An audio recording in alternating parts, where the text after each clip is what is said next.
Hey, this is Mike with AskTractorMike.com. My wife and I have been busy today cutting a bunch of saplings out of an area that we needed to reclaim for grazing land. It was an area I kind of let get away from me.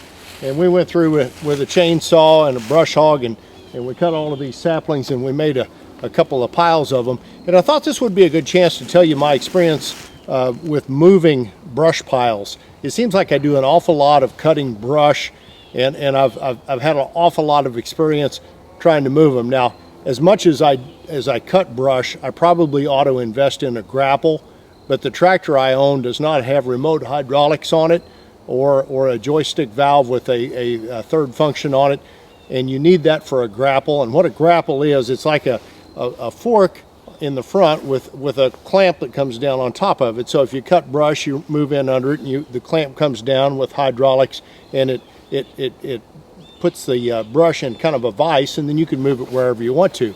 Well, I've never owned one, and so I have to do it the poor man's way with the pallet forks. And I've learned a couple of little tricks that I'm going to share with you today if you're wanting to move a pile of brush. The first one is, the smaller the pile, the harder it is to move. If you have just a few saplings and you put them in pallet forks, you're going to string that to wherever you're going. You're going to have to pick them all up and put them on again and so on. And so I want a big pile, and what I've got in the background here is actually two piles. I'm going to pick one up and put it on top of the other. Second piece of advice, if you'll take your pallet forks and really mash that down and get those piles to kind of come together, no matter how big your pile is, take the pallet forks and bear down. And a lot of times I'll pick up the front end of the tractor when I'm pushing down on it just to get all that brush to go together and compact. This pile is pretty big, but it doesn't weigh that much, so my tractor will be able to move it without any problem. And here's my final piece of advice, and I kind of discovered this by accident.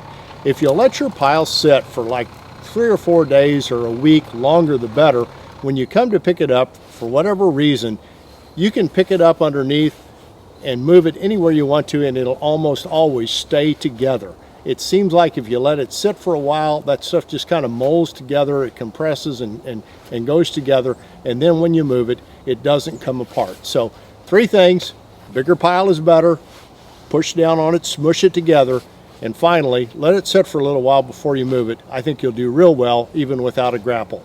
Well, here we have come back, and it's actually been more than a week. It's probably been a couple of weeks and maybe just a little bit longer to try to move this pile. And I'm going to pick it up with the tractor. And like I said, when you let that brush kind of melt itself together and let the leaves come off, and I've added a bunch to this pile, it comes right up. And I'm just moving it about 8 feet. That's not a very good display, but that's how far it had to go. I started another pile. I'm going to have a weenie roast one of these days and burn both piles together. But as you can see, the tractor picked everything up except there was one elm tree that the forks didn't get under, and a narrow log that went between the forks, and other than that, it got all of it. So if you cut it down and let it set for a little while, it really is easy to get moved.